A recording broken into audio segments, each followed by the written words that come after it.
shock after shock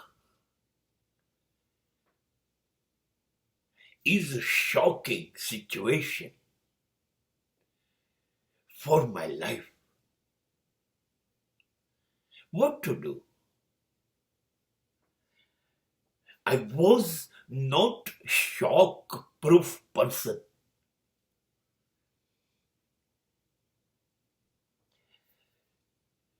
શું કરીએ, જિંદગી લઈને બેઠા છે ને, આઘાત ઉપર આઘાત, ઝાટકા આંચકા, જુદી જુદી જાતના, જુદા જુદા પ્રકારના લોકોથી, જુદી દિશામાંથી, લોકોને તો કુદરત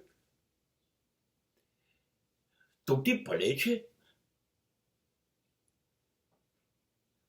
હા, એક સામાન્ય માણસ છું. દરરોજ જતો હું પહેલા, ગભરાઈ જતો, ચારે દિશા બાજુ દોડતો થઈ જતો, કઈ દિશામાં જવું એ ખબર નહોતી પડતી. આમથી જવું તો આમ આઘાત લાગે, આમથી કશુંક આઘાતજનક બને.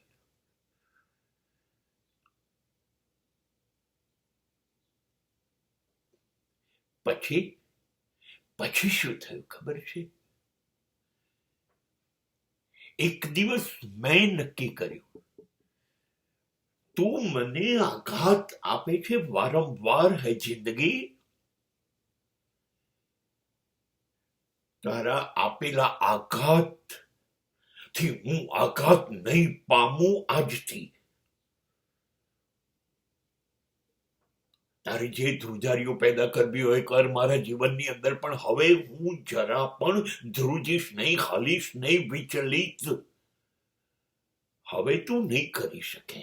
મેં એની સામે જોવાનું જ છોડી દીધું.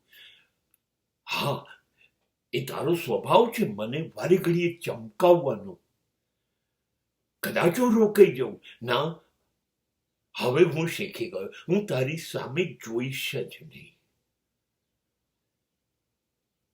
સાચું કહું છું, જીવવું, તકલીફો, દુઃખ, નિષ્ફળતાઓ અને હાર, એની સામું જોવાનું છોડી દઈએ છે ને, લાચાર થઈ જાય છે, બિચારા હારી જાય છે આપણાથી. કે આયા હતા આનું ગળું દાબી દેવા અને હરાવવા માટે, અને આની પર તો કોઈ અસર થતી નથી. કમાલ છે માણસ.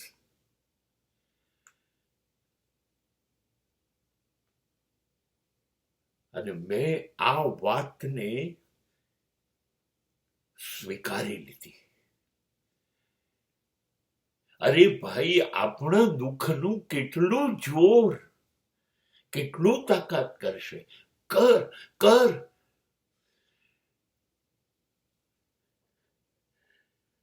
અંતે તું થાકી જઈશ મને હરાવીને, પીડા આપીને. હે દુઃખ, હે આઘાત, તું થાકી જઈશ. કેમ કે દરેક ઘા જે વાગે ને, હા, એની પીડા હોય છે, અસહ્ય હોય છે. સમય થાય છે ને જેમ પસાર, એમ એની અસર ઘટતી તો જાય છે, પણ જેમ વધુ સમય જાય એમ તો ભૂલાતી જાય છે.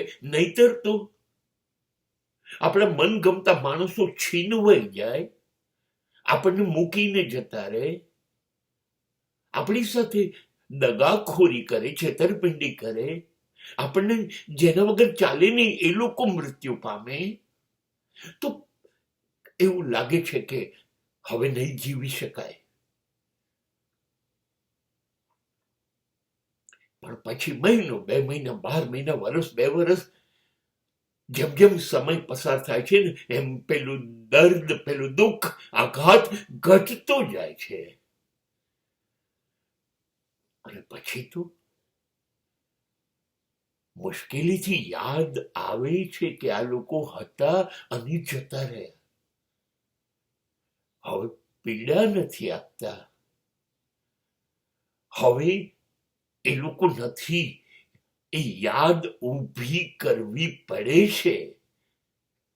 કોઈ પણ દર્દ, કોઈ પણ ઘા, કોઈ પણ પીડા ની તાકાત નથી એ કાયમ મને વળગીને ચોંટીને ઊભી રહે. નહીં, હું મુઠ્ઠીઓ વાળી દઈશ, હું મનને મક્કમ કરી દઈશ.